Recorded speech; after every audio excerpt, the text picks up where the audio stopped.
Now, look, also a freedom of speech issue, and something which has traditionally been viewed as a freedom of speech issue and an act of protest in the United States has been burning the flag. Oh, right. Here we go. Flag burning. So a lot of people will look at this and say, well, why would you want to burn the American flag? Well, for one reason, it's because it's constitutionally protected speech here. So Trump's flag burning order tests Supreme Court ruling. Talking about Texas versus Johnson in 1989. President Donald Trump signed an executive order. I highlight executive order on Monday, directing federal agencies to vigorously prosecute as if there's not other crimes to prosecute anyone who desecrates the U.S. flag because it offends the president, and to detain and revoke visas of such non-citizens who've been accused of such behavior here. And this is Trump and the Attorney General, Pam Bondi, as you can see, flanked with the Assistant Attorney General, Jeffrey Epstein, who really controls that office at the end of the day. So what are we looking at here? This is just a big distraction. What's the distraction? Two things. One is the fact that they've duffed up the Epstein thing and claimed that it didn't happen. They're not going to be releasing the files.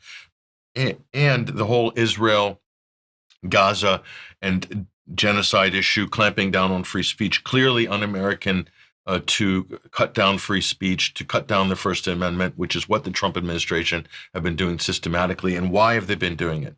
For the defense of Israel and Israeli interests. So, and I'll show you just how bad things are getting. So they're dragging us back in time to defend Israel, ultimately. But on the flag burning issue, I think this is a complete distraction. There's no way it's constitutionally protected speech. But there's some conservative judges. There's more conservative judges. Trump believes that if we can get this issue back up to the Supreme Court, that there'll be instances where they could say there was motivation against U.S. national security or something, that they'll be able to rule that some of these flag burning cases will be, they'll be able to enforce, criminal prosecutions on that. So that's what I think Trump is betting on his Supreme Court, majority on that, because the previous ruling was different. But here's what's actually going on, and this is where the Trump administration's getting hammered, and this is where they're losing. Student newspaper is suing Secretary of State Marco Rubio over targeted deportations of student journalists who are not U.S. citizens but are here on student visas and so forth here. What's at stake in this case is whether, when you're in the United States, you're free to voice your opinion critical of the government without fear of retaliation, says Connor Fitzpatrick. He's an attorney with the Foundation for Individual Rights and Expression, Civil Liberties Group, representing the plaintiffs in this case. The plaintiffs is the Stanford student newspaper, the Stanford Daily here. And this is the bottom line. It does not matter if you are a citizen here on a green card or visiting Las Vegas for the weekend. You shouldn't have to fear retaliation because the government doesn't like what you have to say. This is the point that knuckle dragging MAGA conservatives and arch Zionists and people like that, people that are demanding that students be deported or locked up for student protests, they don't get this. It doesn't matter if you're a U.S. citizen.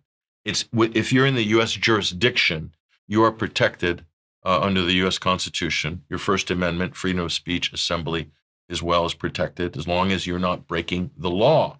And the law protects that speech according to the U.S.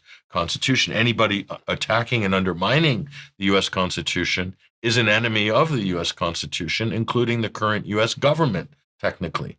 And that's why they're being sued and hammered in the courts. And Rubio will lose. Most likely he's going to lose on this case, as they have done on the previous ones. Yeah, okay. But in the meantime, the ICE officers are going around lifting people off the streets, treating them extremely, it's real 1930s Germany style stuff from some of the video clips that I've seen, exporting them to other countries, not just to, where was it? The South American country is El Salvador. El Salvador, thank you. Not just El Salvador, but also to some African countries as well. Rwanda. They're doing the Rwanda thing. The Rwanda thing, right? Yeah. And they're sending people to those countries where those people have no ties to those countries whatsoever, basically leaving them destitute in those countries or in a prison or whatever it happens to be. With no due process. With no due process and with no support in those countries. It is despicable and actually pretty, by sort of what most people would understand by the definition of fascistic. It is pretty fascistic. It's very fascistic. And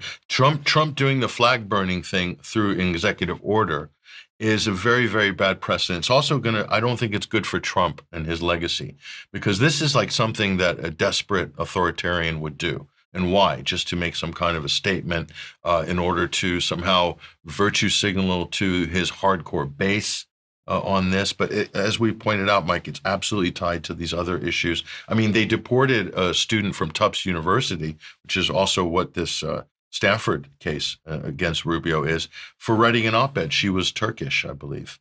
And she wrote an op-ed critical of Israel, what Israel's doing in Gaza, and they black sacked her practically. I mean, they sent a team and just kidnapped her basically and sent her off. Mahmoud Khalil, who reported on the Columbia student protest leader, who's a Palestinian legal resident in the United States, married to, I think, a U.S.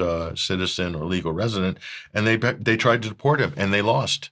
He won in appeals, and now he's out advocating against the Trump administration in Washington, D.C. It's hugely embarrassing, and all Marco Rubio can do is cry and scream and pout on Twitter. And they're making the State Department pout with these childish tweets coming off the official State Department Twitter account. I mean, there's no dignity left with these U.S. officials. I mean, they clearly don't give a you-know-what about the U.S. Constitution. To them, it's an impediment to whatever the Israeli lobby wants or whatever their donors want, and they just want to remove it, get around it, subvert it, or just basically, destroy it. I mean, that's kind of where this administration's at. I don't think this is very good for the Trump administration, and certainly not good for America. Yeah, absolutely. Couldn't agree more. Okay.